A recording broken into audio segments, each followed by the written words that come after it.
to share our vision for policy relevant research, which is what most of today will focus on. Just a few housekeeping items before we get started. First, our event today is running in webinar mode. So that means participant audio and video is automatically turned off during the presentation. If at any point you have questions about the presentation or for our speakers, please use the Q&A feature at the bottom of the Zoom Control Center. Throughout the presentation, WEPC faculty and staff will be reviewing the questions and either responding to them directly or within the flow of the agenda, whichever one makes more sense. If there's, for some reason, we don't get to your question during the event itself, we will follow up afterwards with a response. You will also notice that at various points in the presentation, the panelists will be using the chat feature to share different links and resources relevant to what we're talking about. And while that chat function is open, we'd still encourage you to use the Q&A box to channel questions or comments throughout the presentation. Finally, we are recording today's event, or will be shortly, and the full recording will be available after the meeting and shared with all of you who've registered. It'll also be shared on our website, and aspects of it will be used in social media in the weeks ahead. So with those logistics out of the way, I'm going to turn things over to Marcus Winters, the Wheelock Education Policy Center Faculty Director and Associate Professor and Chair of the Educational Leadership and Policy Study Program here at the U Wheelock.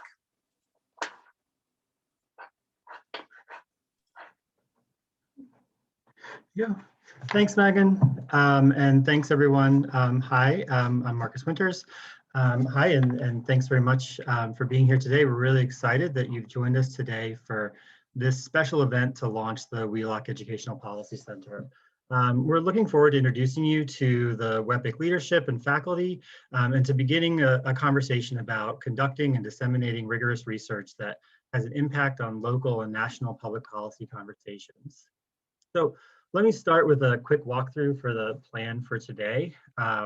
First, I'll give you a brief introduction to the center and our plan for making an impact. We're then going to hear a few short presentations from 3 of our affiliated faculty describing some of their recent work for the center. We're then going to have a short panel and Q&A session with some affiliated faculty, and that's going to be moderated by our executive director, Megan Combe, who you just met.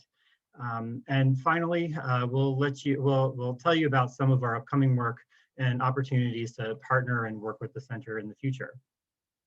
So first, let me start by introducing you to WEPC and the work that we plan to do.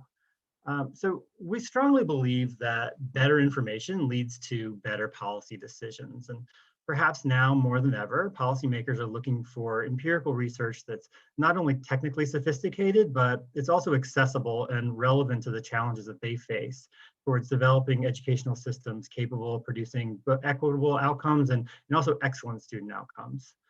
With that in mind, WEPC's mission is to conduct and disseminate rigorous policy relevant research in partnership with local, state, and federal policymakers and stakeholders, and to improve educational opportunities and holistic outcomes for traditionally marginalized students.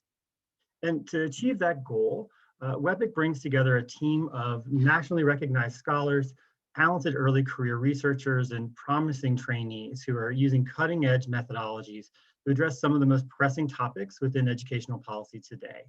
And we further leverage the contributions of these faculty by including Megan as an experienced policymaker on the center's leadership team. And this is going to help us to ensure that our research is going to meet the needs of decision makers at the highest level. Now, we understand that in order to have an impact for policy conversations, research needs to be not only rigorous, but also aligned with the decisions that policymakers are actually facing. And the figures on this slide in front of you come from a recent survey of education leaders in the United States. And if policymakers are going to use research to inform their decisions, it's important that they have access to research from trusted partners who are doing work aligned with their goals and needs. And as a research center embedded in a world-class private research university and located in the heart of an historic American city, WEPC is primed for immediate impact. The center supports faculty pursuing research projects aligned with a set of core beliefs and about the role of research and policy for improving student outcomes. So we have a set of core beliefs. The first one is rigor. So the idea here is that rigorous empirical research should inform policy decisions at all levels. We also want our research to be relevant. So the idea of relevance here is that education policy research should be grounded in the issues that policymakers and practitioners identify as important and meet a timely need and help to set a course for what could lay ahead. Third is equity. Educational opportunities and experiences have historically been and continue to be unequal for certain student populations. And therefore, equitable educational policies focus attention on student populations who have experienced injustices in the system. And then finally, looking at the whole child and the idea that an education that best serves students addresses their academic, social, emotional, and physical and mental health needs. And therefore, educational policy research needs to account for the complex set of relationships between schools and other related systems. So today we're going to introduce you to several members of our core affiliated faculty. WEPC's faculty affiliates are a combination of nationally known researchers and emerging scholars, all with reputations for producing excellent research that also has direct implications for educational policy decisions. So we're going to move next to some brief presentations of recently completed WEPC projects by some of our faculty. So we chose to highlight one project for each of the center's core themed research areas. The first area is equalizing educational opportunity. And here the idea is that disparities in student opportunities and outcomes from kindergarten through higher education are shaped by a complex set of school, community governance, and non-education sector factors. And WEPC researchers evaluate the impact of policies and practices, both within and outside of schools, on student educational and life outcomes. Our next category is improving specialized services. And there's both a moral imperative and federal mandate to provide students who require specialized services, such as English language learners and students with disabilities. Students with disabilities with equal access to instruction. Yet in many cases, these groups of students are not receiving the supports that they need in order to succeed academically. WEPC researchers leverage large-scale administrative data sets and rigorous causal research designs in order to study the effects of policies and evaluate the efficacy of commonly used practices targeted for English learners, students with disabilities, and others who benefit from targeted supports. And lastly, effective educators. The schools are only as effective as the teachers, administrators, and staff working within them. WEPC researchers seek to better understand the educator pipeline and to measure the impact of policies designed to improve the education workforce, from teacher preparation to professional development, to increasing the diversity of the education profession. So today, some of our affiliated faculty are going to give brief presentations of their work in each of our 3 research areas.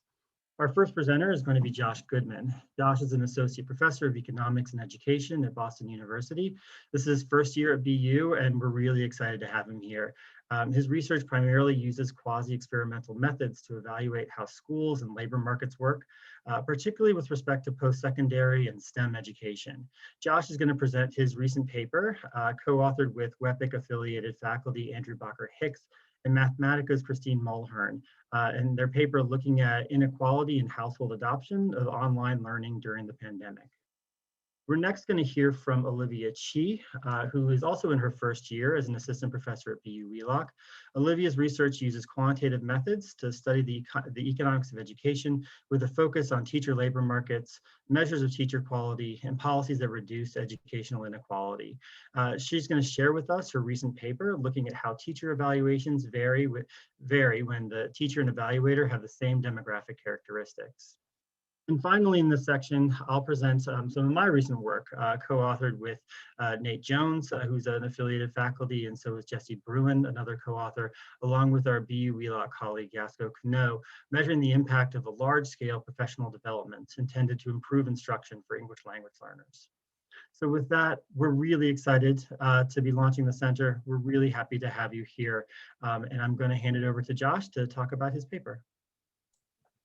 Thanks so much, Marcus. I'm looking at the attendee list, and I'm so excited that in our audience are students I've worked with, colleagues of mine here at BU, friends at other institutions, and at least one or maybe two of my parents. So, there's a lot of pressure on me to do a good presentation. So I'm going to talk to you about this work that was really triggered about almost a year ago at this point, when my kids' schools all shut down in response to COVID.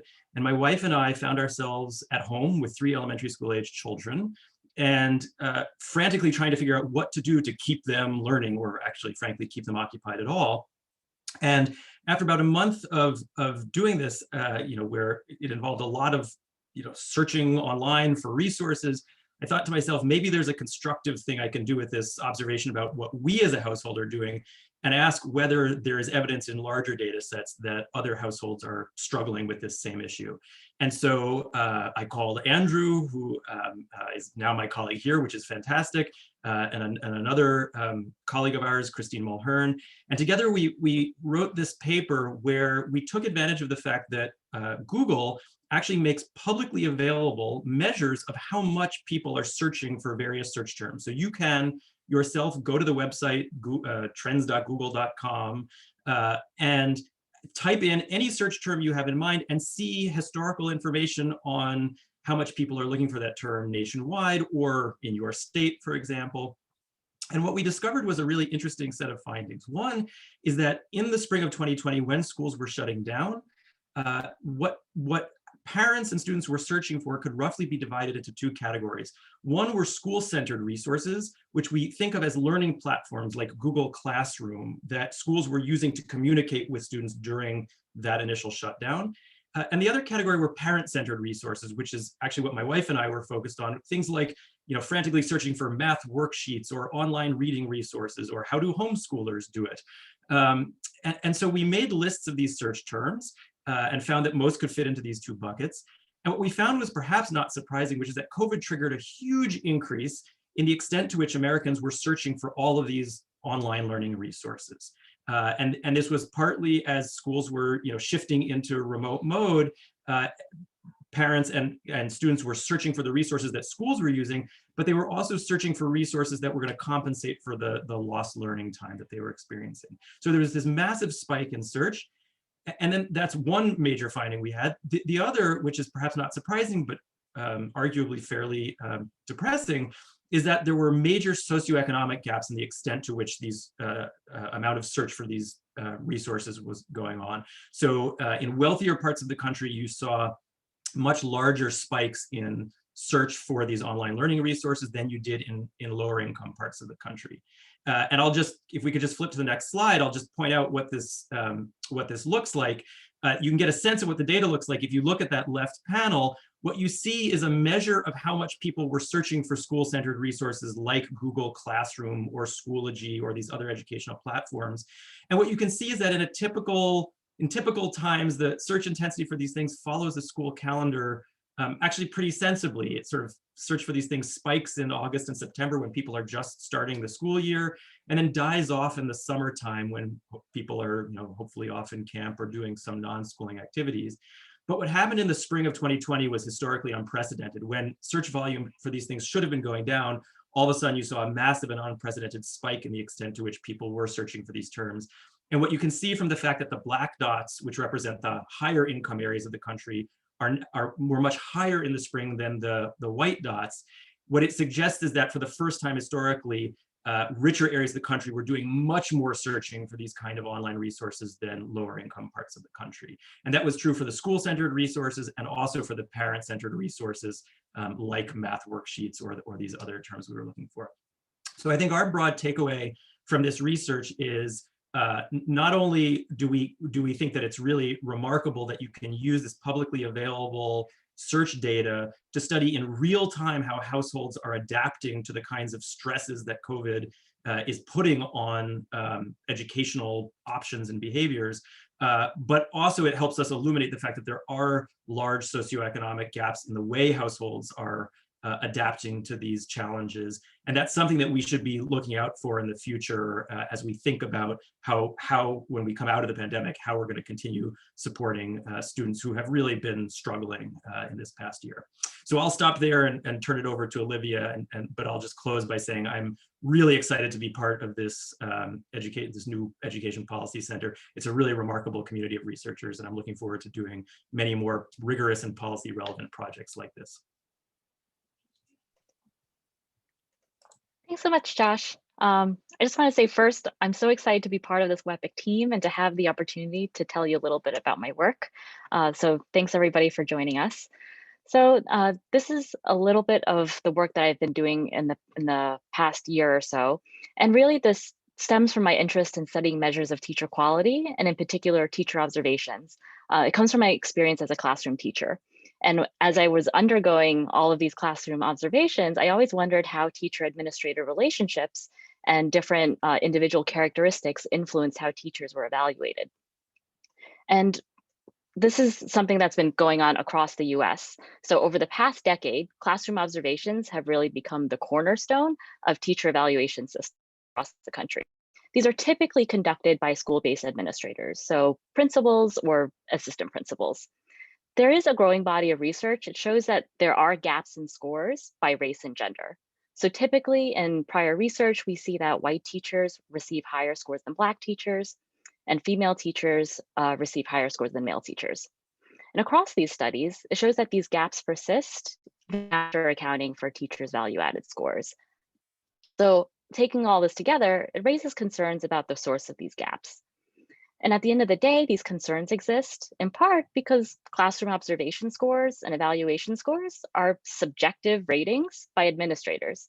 And these subjective judgments, these are inputs in decision-making throughout the teacher pipeline. So I argue that we need a better understanding of how race and gender dynamics influence these subjective judgments. So it brings me to my research question for this paper, which is, what is the effect of race and gender matching between teachers and their raters on teachers' classroom observation scores? So I'm using data from a large district in North Carolina, and I find that teachers on average, they experience a small positive increase in their scores from sharing race or gender with their observers. So the magnitudes of these increases are roughly equivalent to about 8 to 10% of the average gain in scores that novices demonstrate after an additional year of teaching. And one of the implications of this is that the gap between Black teacher scores and white teacher scores, it's smaller when Black observers rate teachers as compared to when white observers rate teachers. And similarly, the male-female observation score gap, it's smaller when male observers rate teachers as compared to when female observers rate teachers. So taking all these results together, it really implies that this disadvantages teachers whose demographics aren't reflected by any of their raters. So I would argue that the results here, they would prompt further investigation into how race and gender are influencing how teachers are assessed throughout the teacher pipeline. So I'm documenting these dynamics in the classroom observation process, but I could imagine that these types of dynamics could also be present during, let's say, the teacher hiring process when applicants are doing demo lessons for school administrators. Could also be relevant, let's say, when teachers are being assessed and recommended for leadership positions. So given that it's very possible that these dynamics are relevant throughout the teacher pipeline, I argue that future research should really dig further into how race and gender influence how teachers move throughout the pipeline. So with that, I will now turn it over to Marcus Winters. Thanks so much, everyone. Great. Thanks, Olivia, and thanks, Josh, for sharing your papers. I'm going to talk about a paper that we recently put up. It's called, if I can move to the next slide. So it's a paper co-authored with Nathan Jones and Jesse Bruin, who are both faculty affiliates at Wheelock, and also with our colleague at BU Wheelock, Yasko Kano. And in this paper, we're looking at the effect of a large-scale professional development policy, a large-scale professional development under the retail policy in Massachusetts. And so we're looking in particular at the improving instruction for English language learners. So English language learners, ELLs, they most often learn in general education settings and are taught by a core academic teacher. But there's a problem with that in part because we also know that most teachers, most core academic teachers who are teaching in those settings have received little to no training for instructing ELs. This is a pretty common problem, and there's a lot of link to the potential link to the fact that English language learners tend to have lower educational outcomes than do other students, and one of the reasons for this could be that they tend to be instructed by teachers who haven't really been trained to scaffold learning in an effective way for them. So one thing that we could do is try to improve the quality of existing teachers, which we might have to do given the size of this problem, given how many English language learners there are and how many are attached to teachers who haven't been had training to instruct them in these settings. And professional development is probably the largest way we might do this, right? To provide additional training for current in-service teachers in order to try to improve their instruction. Professional development obviously has been around for a very long time. It's something that we invest in very heavily in education. So American public schools spend about $18 billion a year on professional development for in-service teachers. And we do that despite the fact that we have very little evidence that it has a positive impact for teacher quality, and even less evidence that it can have such large impacts at scale. And again, the scale of this problem is quite large in this case. We're gonna, so increasing teacher quality quickly and at scale almost certainly requires impacting in-service teachers. Can we do that through a large-scale professional development? And Massachusetts gives us a really interesting way to look at that. In particular, so the retail initiative, one aspect of the retail initiative required in-service teachers who instruct any ELs to obtain what's called an endorsement in sheltered English immersion. And in the paper, we talk more about directly what that is and what's involved in the training. But essentially, it's trying to improve teachers' ability to scaffold learning for ELs in their classroom in a general education setting. There are some things that are special about this professional development, and those are linked to the scale at which this was implemented and the size of and intensity of the training. So the retail required a really time-intensive professional development targeted to improve in-service teachers' ability to instruct ELs, and it was implemented at a nearly unprecedented scale. So more than 35,000 in-service public school teachers in Massachusetts completed the course attached to this initiative. And the course was, it wasn't just a small kind of weekend professional development. The course is equivalent to a semester-long college-level course. And we offer this course at BU, for instance. So this was a very time-intensive course that was offered at a very, very large scale. For teachers across Massachusetts in a short period of time. What we do is we use longitudinal data on the universe of students and teachers in Massachusetts public schools in order to try to measure the effect of a teacher acquiring this endorsement on their impact on students' learning as measured by test scores. And we look at the effect for ELs in their classroom and also for non-ELs. And for students with disabilities as well, to look for spillovers of the effect of this training.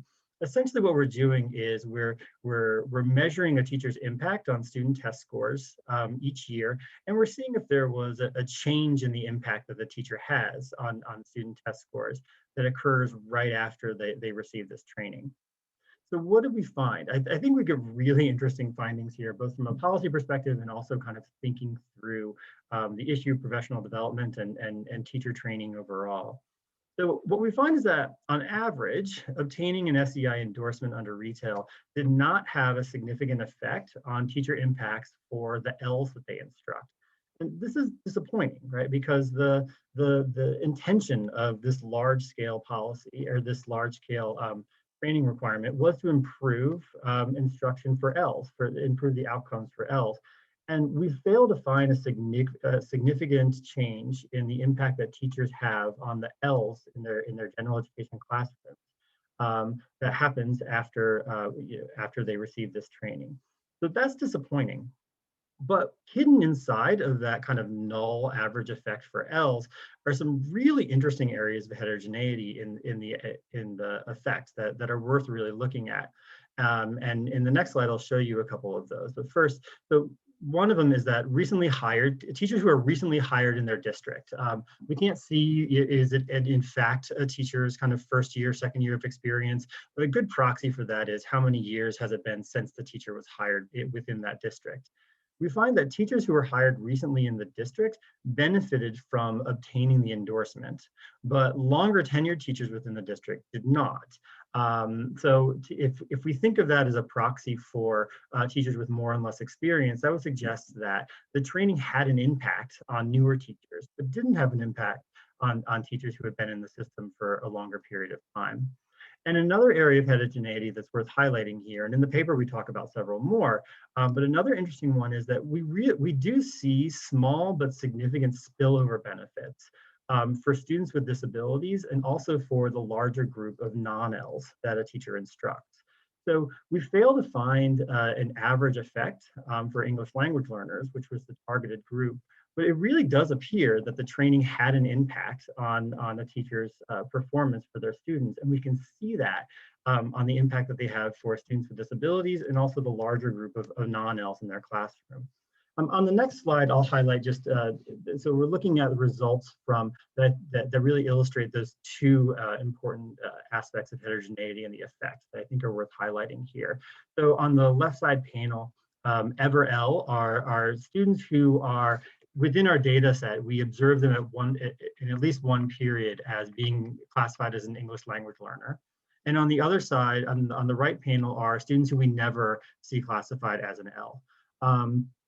We also break down the effects. So the different lines are, the first one is for all students, and then we break it down for students in elementary grades, so 4th and 5th, and then students in later grades, in grades 6 through 10 is the next line. And we also break down the effect by the years since the teacher was hired within the district.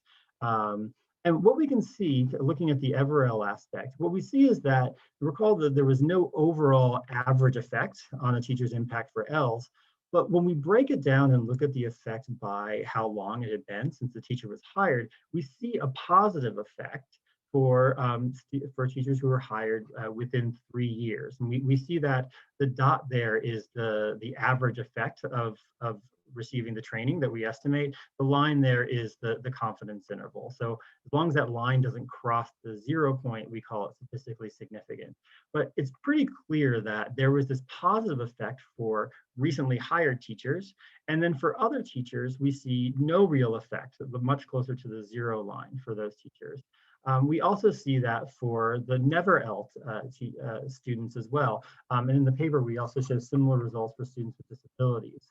And what this suggests is that the training did have a positive effect, but that positive effect didn't show up on average, especially for Ls. It was much more targeted. And I think that has real implications, one, for understanding the potential for professional development at a large scale to have an impact, but we probably might, policymakers might want to think about such policies being more targeted towards students and teachers who are likely to benefit from it.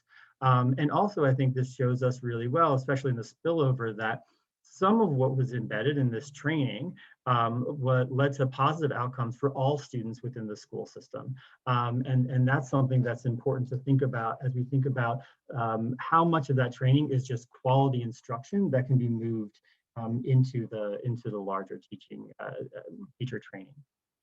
So that's the overall of that paper as well. With that, I'm going to move the conversation back over to Megan, who can lead us into our next section. So we know that was essentially the speed dating version of three pretty serious research studies with important implications for policy. But that's pretty much what today's webinar is about whetting your appetite for continued engagement with us moving forward. And as I hope is evident through these policy spotlights or research spotlights, the rigor and relevance of the research being done by our WEPC affiliated faculty is really pretty impressive. This is one of the reasons that I recently left my policymaking role as the Director of Educator Effectiveness at the Massachusetts Department of Elementary and Secondary Education and decided to join the WEPC team. During my tenure working at the state education agency, I was fortunate to operate in an organization that was really committed to evidence-based decision-making. And as a result, I found myself overseeing several really rich research practitioner partnerships. But even in that context, the data points that Marcus shared at the beginning of our presentation definitely rings true with my own experience. As a policymaker, most of the decisions that I made on a daily basis did not, unfortunately, come with a footnoted citation. Both the pace, the political nature, and the unique context of Massachusetts often did not afford me the luxury of even really getting to ask the question, what does the research say? But in those moments of inquiry, and when they did incur, navigating the realm of research as a policymaker was in and of itself a fraught and overwhelming task. And this was just part of the reason that using research and evidence to drive and inform policy is really, I think, much easier said than done. And so as we think about the potential of WEPC, we're really planning to prioritize the relationships and the routines that we know are necessary to bridge some of those divides. And I think a really great example of this, which was one of the I think, linchpins of my decision to join WEPC, was a collaboration that I had with Dr. Goodman and his former student, Melanie Ruzinski, that ultimately really helped to shape the investments and strategies across Massachusetts as we sought to diversify the workforce. Essentially, we knew we had a problem, as is true across the country, recruiting and hiring educators of colors into our Massachusetts classrooms. And we also knew from the research how important it was to figure out how to get that done. And in talking with our principals and our superintendents, they were really feeling this crunch, particularly at the point of licensure, as they worked to get people that they knew through the testing requirements that are part of the state expectations. But what Melanie and Josh did was they helped us take a step back and really examine numerous points in the pipeline.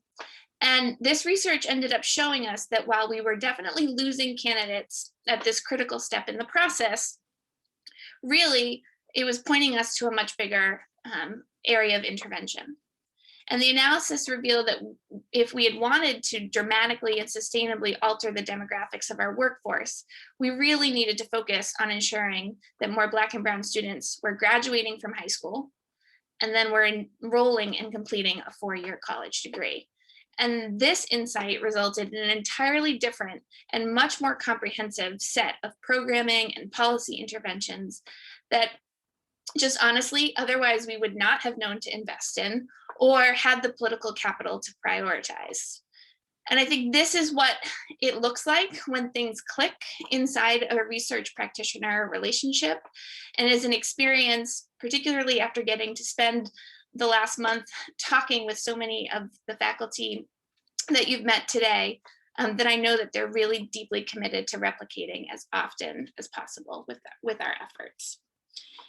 So with that, for some background about what brings me to WEPC and my commitment and passion for the work, I want to, in this next segment, introduce you to three new WEPC faculty that I think really exemplify this effort and are going to join us for a panel discussion. So let me do brief intros and then I'll click off this slide. So first, we have Ariel Tickner-Wagner. And Ariel, who's become a very close colleague and friend of mine in such a short time, is a managing director of our center. She's a lecturer and program director of the Masters in Educational Policy Study program at BU Wheelock. Her research focuses on education, policy, and politics, with a particular emphasis on policy and program implementation, school improvements, civics education, and global citizenship education. Prior to BU Wheelock, Ariel was a senior fellow at ASCD, collaborating on research and policy efforts with entities like the US Department of Education, the National Educators Association, and international organizations like OECD. Next, we've got Andrew Becker-Hicks, who's a new member of the BU Wheelock faculty joining us this summer. And he is currently an assistant professor in the Educational Leadership and Policy Studies program. Andrew's research seeks to address inequalities that exist in K-12 settings and primarily focuses on teacher labor market and the link between crime and education. And finally, I'd like to introduce you to Nate Jones, Associate Professor of Special Education at BU Wheelock. Nate's research focuses on teacher quality as well, with a specific emphasis on both conceptualizing and measuring teacher effectiveness. Notably, he's also a founding member of the BU Faculty of Computing and Data Sciences, which is a group on campus that we're really excited as a center to work with closely in support of our research partnerships. So we're going to spend the next 15 to 20 minutes or so hearing from them about their work and approach to working in partnership. Let me let you see their faces. Ariel, will you join us? There we go. Great. So I want to start by getting the opportunity to hear from you all a little bit about the relationship that you see between research and policy. And Nate, I think I'd love to start with you. So the other day, you said to me that you think policymakers and practitioners each act on the stereotypes that they have of one another. I'd love it if you could say a little bit more about what you meant by this and how you work to engage in meaningful partnerships with policymakers that maybe push past those stereotypes. Thank you, Megan. And I appreciate, again, the opportunity to get to speak with the faculty here, but also the broader community. It's exciting that this work is underway.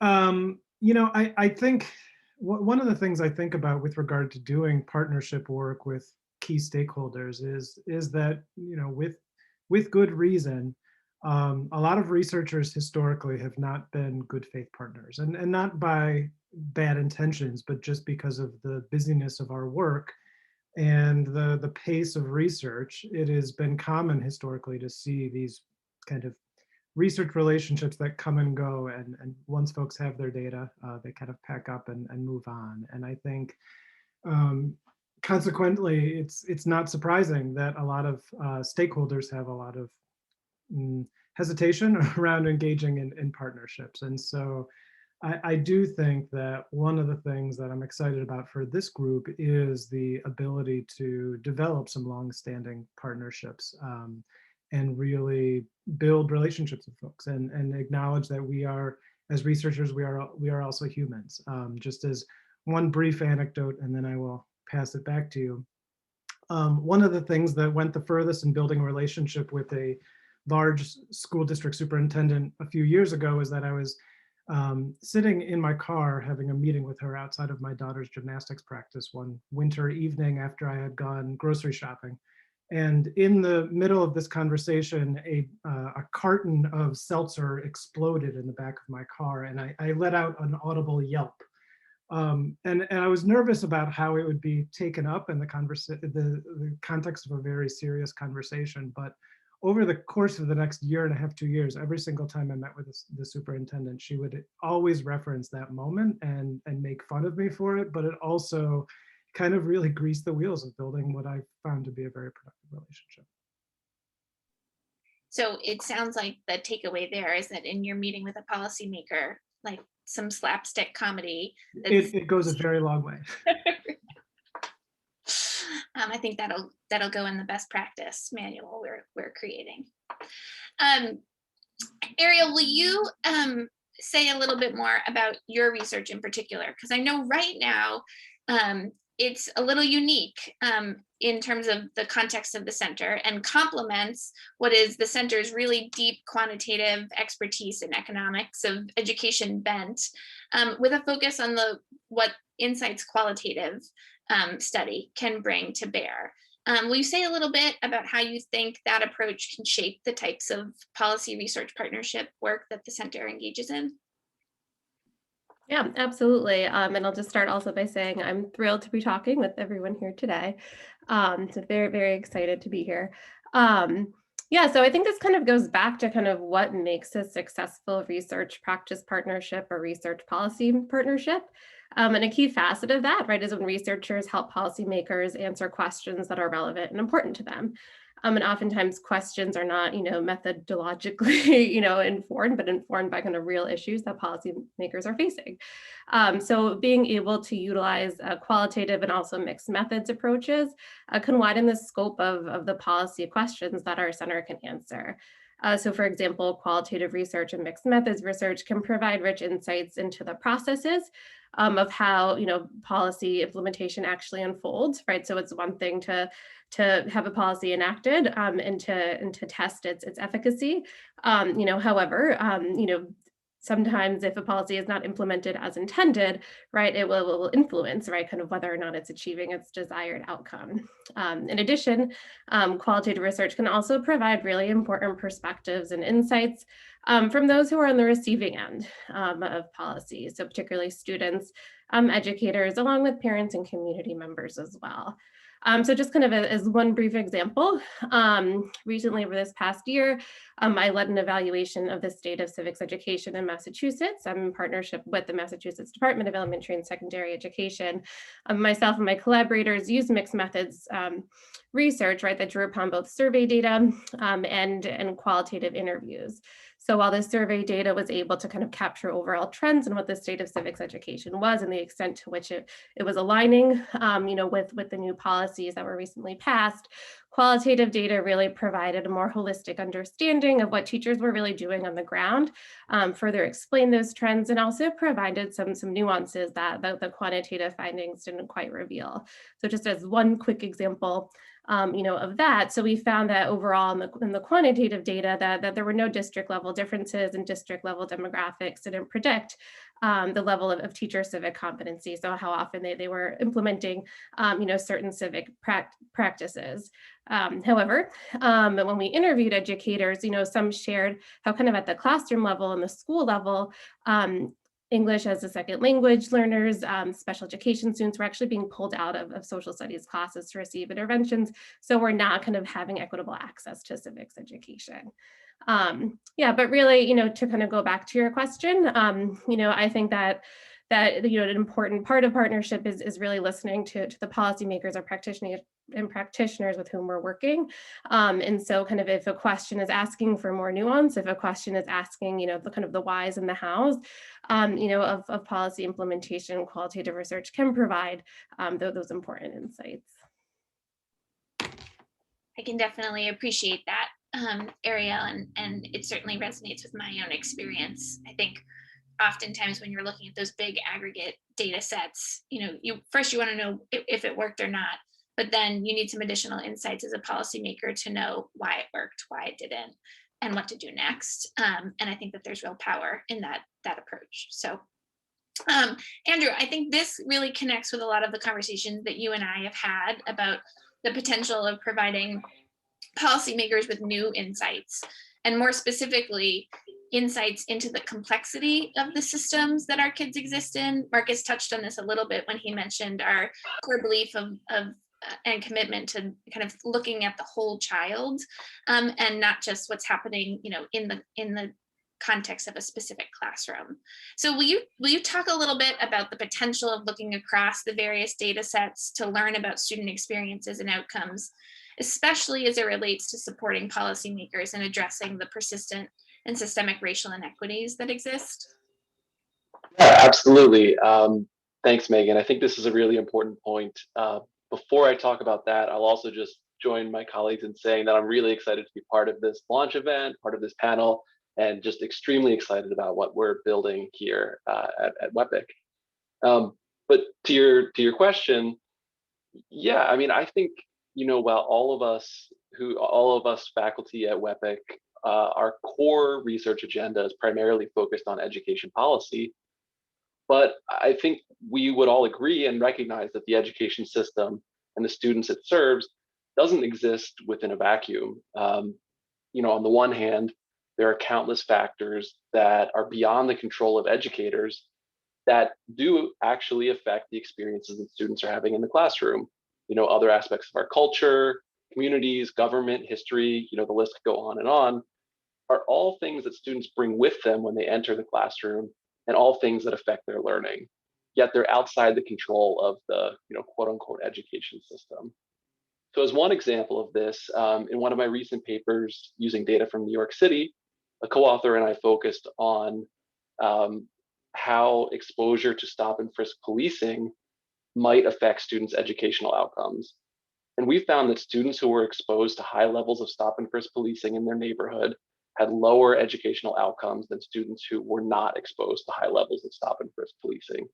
And these differences were particularly pronounced among Black students, who were the racial group most targeted by stop and frisk policing during the era that we studied.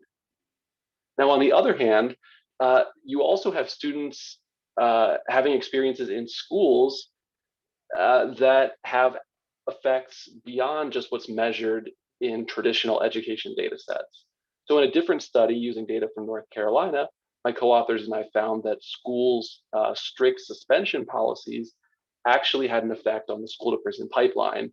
In other words, students who attended strict schools were more likely to be arrested and incarcerated later on as adults.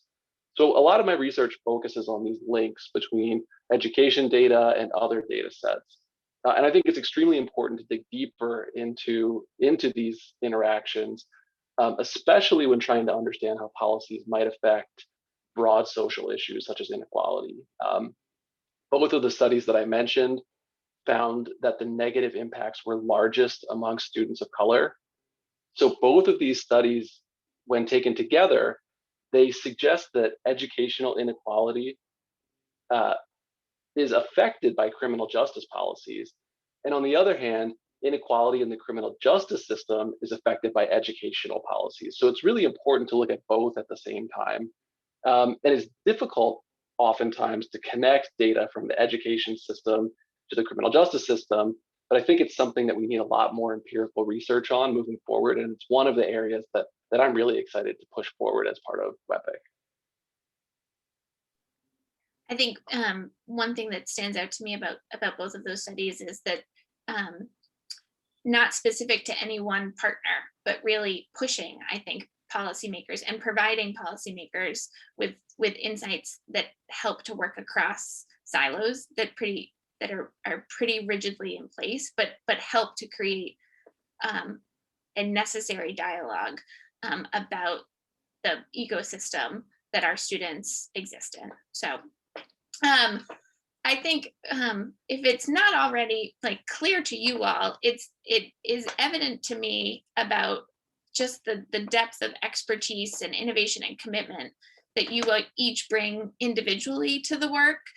And I want to kind of transition our panel to talking together about the collective power of existing and operating within a center. And let me take a minute to just share a guide star statement that BU Wheelock as a college recently developed and articulated through a pretty in-depth process.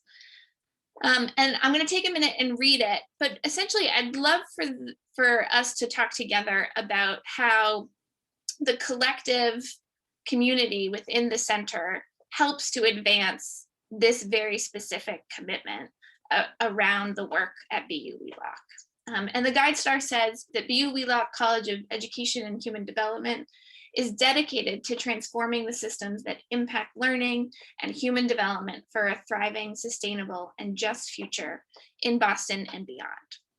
Hopefully, for those of you attending, you heard some themes of that in just the most recent conversations, but let's open it up now to talking together about what the center can do moving forward.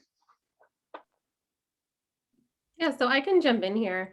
I think that the research, really can be a powerful tool for system transformation, especially when evidence, right, on kind of what's working and what's not is getting in the hand of key decision makers. So even just thinking about Andrew's example, right, of his findings from North Carolina, right, have done how stricter schools, right, are leading, to to more students ultimately going to prison.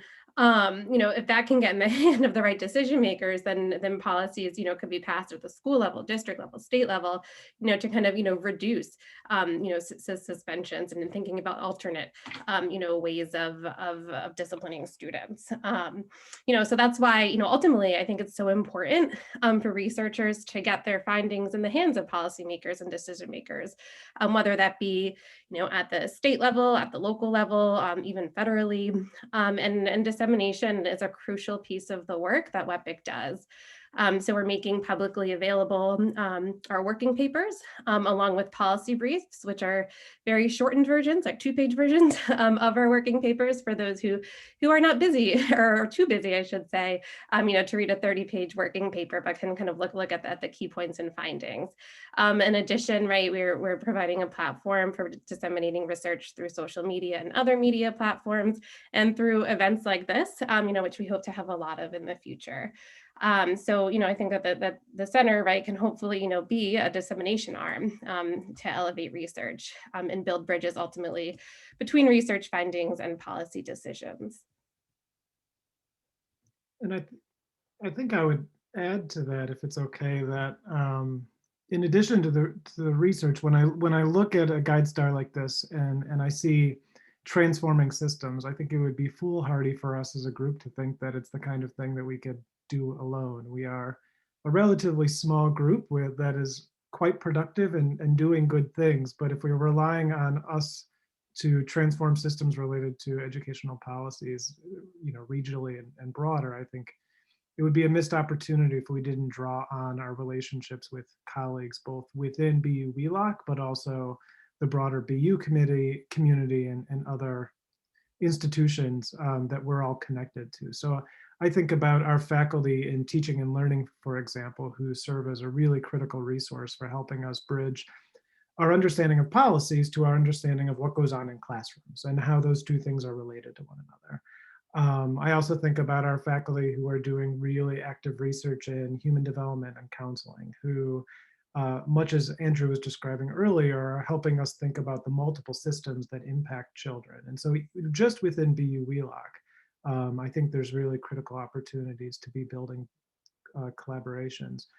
I think the other thing that I'll say is a center like this also holds promise for bringing other stakeholders within the broader BU community around to have common conversations focused on transforming education. And so I think the new Center for Computing and Data Sciences that I've been doing some work with, that is set to open in 2022 with a very beautiful shining beacon on campus, is going to be one really important resource for us as a group to be thinking about. Are there ways of expanding the data sources available to us to help address challenging, thorny questions, but also other academic units?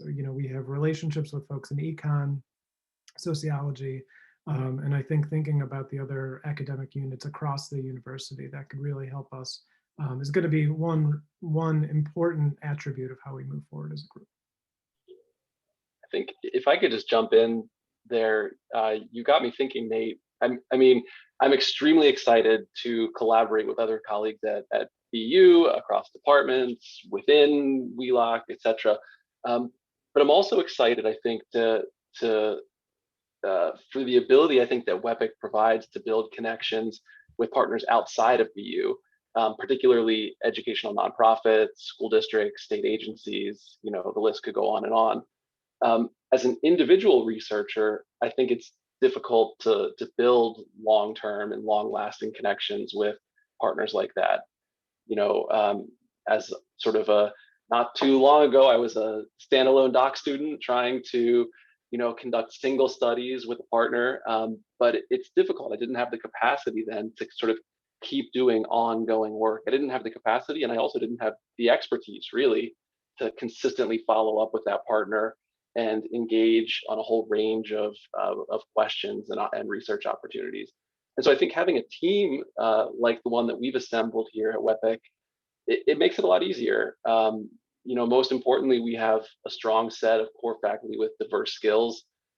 And I think that allows us to lead research projects on a range of topics that can sort of keep the conversation going with partners. And I really liked, Nate, what you were talking about earlier, dropping the seltzer, I think you said, and that type of relationship. I think that's important when you're trying to conduct actionable policy relevant research. You kind of need some of those, pick up the phone and call someone, figure out what, is on their mind. Do we have people on our end who can start looking into that question? Can we put together a policy brief on it? That kind of thing I think is important and comes about when you have these long-term partnerships, which is, in my experience, really difficult to do as an individual researcher. And you need this collective group, something like what WEPC, I believe, provides.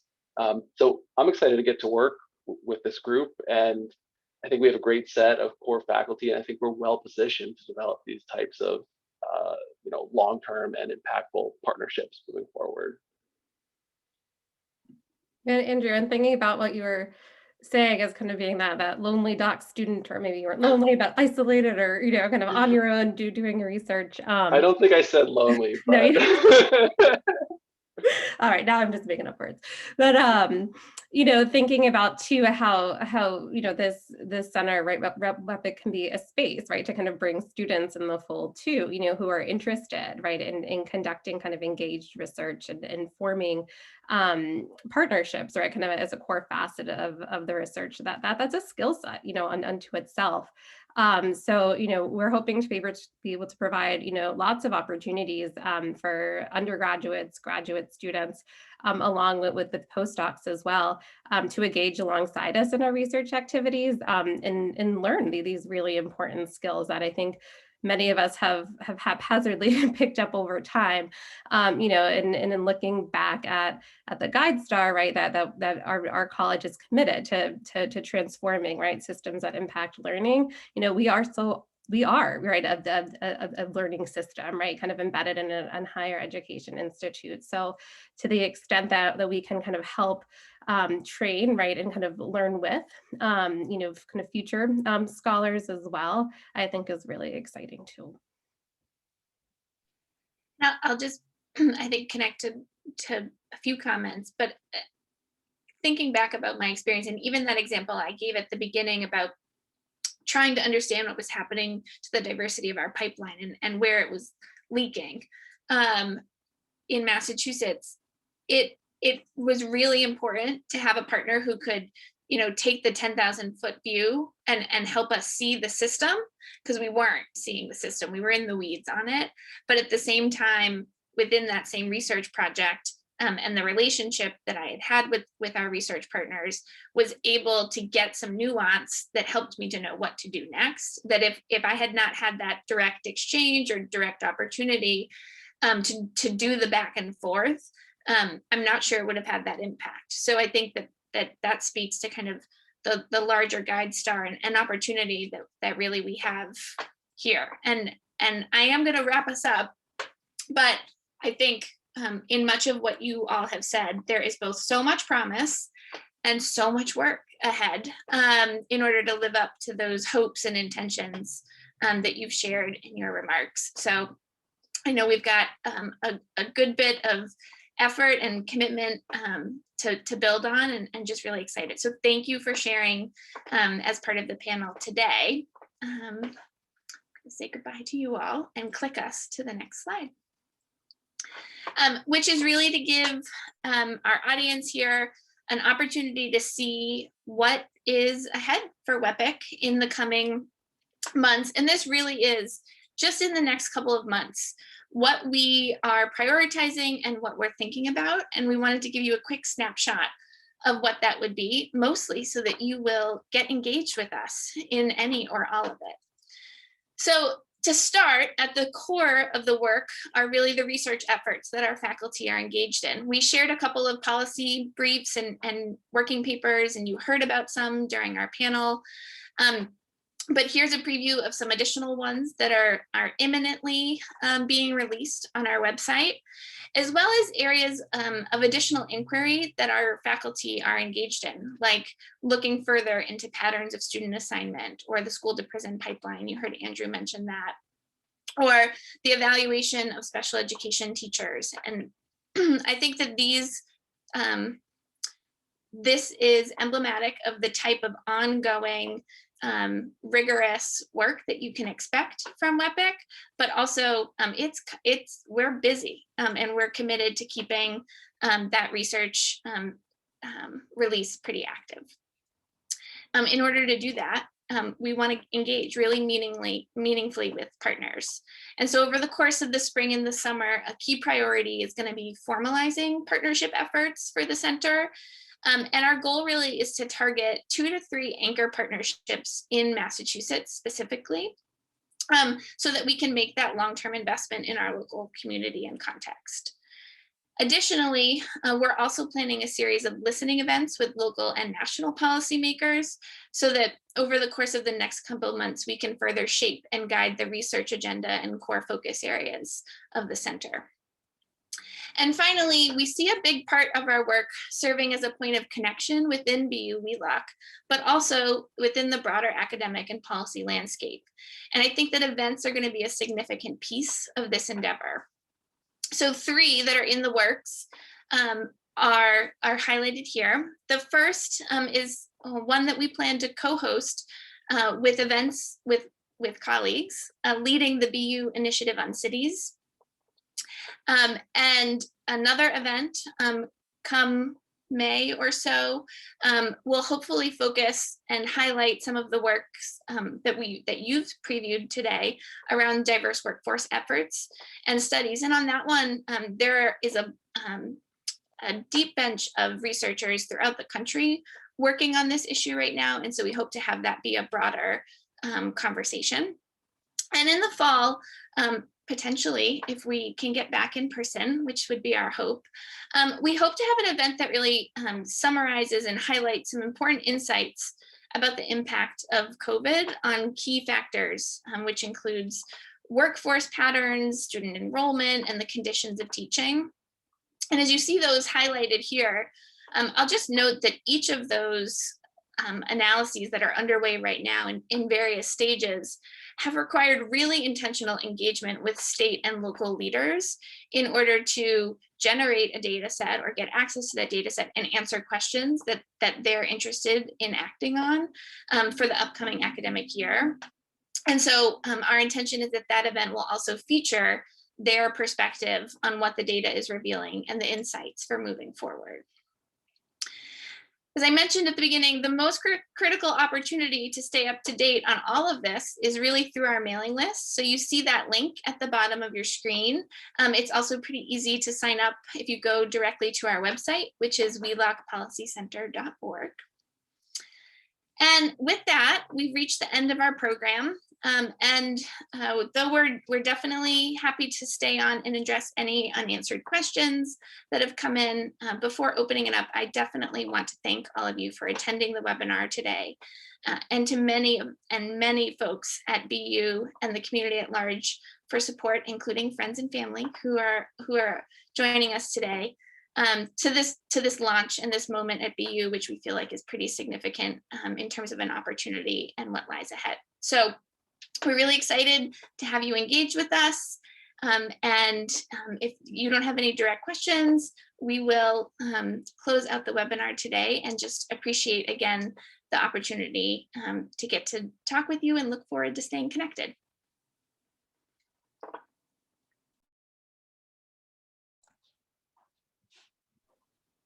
Josh. I just want to say hello. Hello, and thank you so much. I don't, Ariel or Marcus, were there additional questions that came in that we should take a minute to?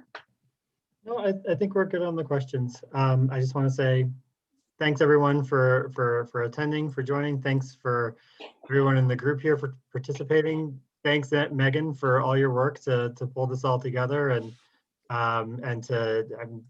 this event together, and also just, I couldn't imagine a better partner to build all these things with. So I'm really excited about everything going forward and everyone in this group.